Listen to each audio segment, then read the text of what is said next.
Thoothukudi roach பூங்காவில் கர்ச்சிக்கும் சிங்கம், பிளிரும் யானை மற்றும் பயங்கர காட்டு மிருகங்கள் தத்ரூபமாக அமைக்கப்பட்டுள்ளது. இதில் ஏராளமான பொதுமக்கள் குடும்பத்துடன் செல்ஃபி எடுத்து மகிழ்கின்றனர்.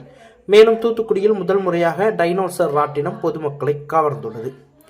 தூத்துக்குடியில் பொங்கல் விடுமுறையை உற்சாகமாக பொதுமக்கள் கொண்டாடும் வகையில் தூத்துக்குடி கடற்கரை சாலையில் உள்ள ரோச் பூங்காவில் மரியா என்டர்டெயின்மெண்ட் நடத்தும் டைனோசர் பொருட்காட்சி அமைக்கப்பட்டுள்ளது. பிரம்மாண்டமாக அமைக்கப்பட்டுள்ள அரங்கில் கர்ச்சிக்கும் சிங்கம், பிளிரும் யானை மற்றும் உருமும் பயங்கர காட்டு மிருகங்கள், குட்டியை சுமந்தபடி இருக்கும் கங்காரு, பாண்டா கரடி, வரிக்குதிரை, மான்கள் உள்ளிட்ட வனவிலங்குகள் அழகாக வடிவமைக்கப்பட்டு குழந்தைகளை கவரும் வகையில் உள்ளது. வண்ண வண்ண பறவைகளை தத்ரூபமாக கண்முன் நிறுத்தும் வகையில் அவைகளின் இயற்கையான எழுப்பும் சத்தத்துடன் ரோபோட்டிக் வடிவில் அமைந்துள்ளன. இந்த மிருகங்கள் முன்பு பொதுமக்கள் குடும்பத்துடன் சிறுவர்கள் முதல் பெரியவர்கள் வரை செல்ஃபி எடுத்து மகிழ்கின்றனர்.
மேலும் பொருட்காட்சி திடலை சுற்றி வரும் ரயில், தொங்கும் பாலம், ராட்டினம் போன்ற பொழுதுபோக்கு விளையாட்டுகள் அமைக்கப்பட்டுள்ளது.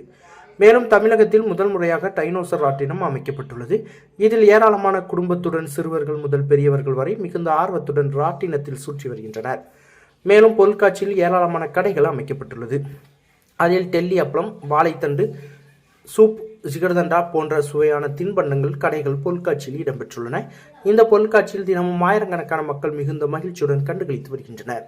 இந்த பொருட்காட்சி தூத்துக்குடி மாநகராட்சி மேயர் ஜெகன் பெரியசாமி பார்வையிட்டார். அப்பொழுது பொருட்காட்சி ஒருங்கிணைப்பாளர் ஹர்மன் ஹில்ட், லெஜண்ட் டி முத்துத்துறை ஆகியோர் உடன் இருந்தனர். தூத்துக்குடி கடற்கரை சாலையில் உள்ள ரோச் பூங்காவில் மரியா என்டர்டெயின்மெண்ட் நடத்தும் டைனோசர் பொருட்காட்சி வரும் 26ஆம் தேதி வரை நடைபெறுகிறது.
பெல் பட்டனையும் கிளிக் செய்யுங்கள்.